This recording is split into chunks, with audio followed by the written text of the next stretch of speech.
Joining me now is Reform UK Councillor Darren Grimes. Darren, thanks as always for joining me. Is that seriously Labor's solution to immigration? Oh, it absolutely is, Danica. Look, they won't leave the clutches of the European Court, the ECHR, human rights quangos and all the rest of it. So they're keeping us locked in. And this is their solution to say to so-called asylum seekers, well, we'll pay you to leave. Well, actually, no, we should just be saying to people, if you are here illegally, frankly, you ought to go. You should never have been allowed to stay. You know, you sneak in, you clog up the so-called asylum system, you cost the taxpayer an absolute fortune, and then we bribe you to leave. Only in Britain could you a failure to actually police your own border be turned into a state-sponsored gift voucher. And Mahmood says it's value for money. Who exactly is it value for? It ain't the British public who are increasingly unsafe. It ain't the British taxpayer who are funding this madness. And it certainly isn't down to the voters who consistently say they want the Australian style of border control, where actually people are sent back. And the asylum seeker actually gets a bigger payout than some of our pensioners are actually getting right now. It's not border policy, it's a clearance sale, right? It's saying everything must go, and we're going to throw absolutely everything we've got at this, and we'll pay you to take the exit. We are a weak country under this lot. We keep asking for control, Danica, but Labour are doling out coupons instead. It's absurd. Yeah, that's a really good way to put it. It is absurd. It is absolutely ridiculous that once again it's all been put onto the British taxpayer for Labor's absolute failure to control the borders. Now, Darren, an inquiry has found the UK response to COVID was too little too late and led to thousands more deaths in the first wave. But Darren, I mean, there would be many that would actually think the opposite here, that the response was too heavy-handed. So what on earth has this inquiry actually achieved?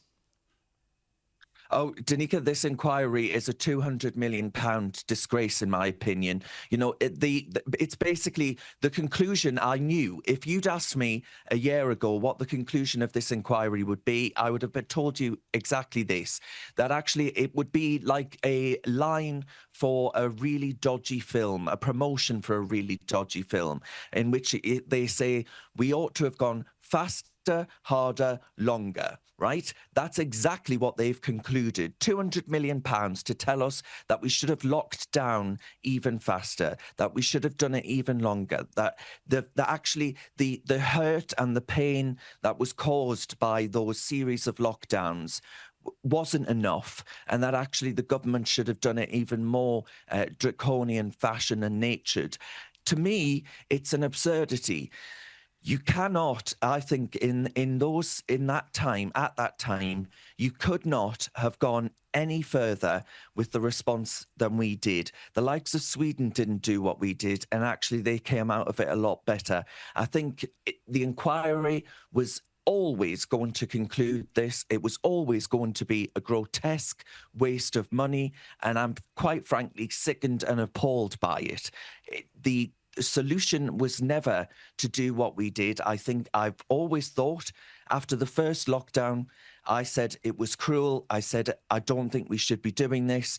And I think actually many of us have been vindicated since, with even the likes of Piers Morgan, who, by the way, was the sort of broadcasting lockdown in chief, broadcaster.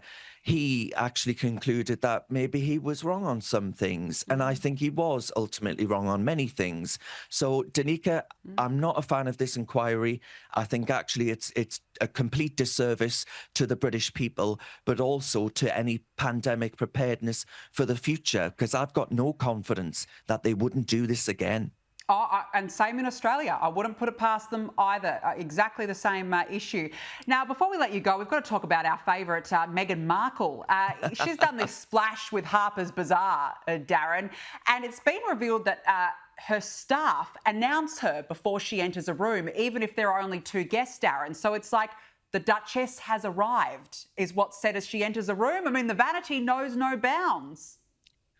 Well, Danica, I'd be delighted if they did that, if I was sat there and they announced that Meghan Markle was entering the room, because I'd very quickly leave it. Look, ultimately, you know, she thinks that she's the second coming, doesn't she, of Queen Elizabeth II, yet she delivers all the gravitas of a rejected sort of Hallmark film, one of those really dodgy flicks. But we've got a Christmas special where Harry's been wheeled out, right? Like the world's most ginger prop. He used to fly those Apache helicopters. Now he's basically an emotional support for Netflix content. It's a really depressing state of a decline for two people that were once much loved by the British public in the royal family. It's very sad. It's theatre, it's expensive, it's California, it's self-help theatre, Danica. I mean, you couldn't pay me to watch that Netflix series, let me tell you that. I will not be watching it, Darren. I'm sure you will not be watching it either, exactly. Darren Grimes, lovely to see you as always. Thanks so much for joining me on the show. Good to catch up.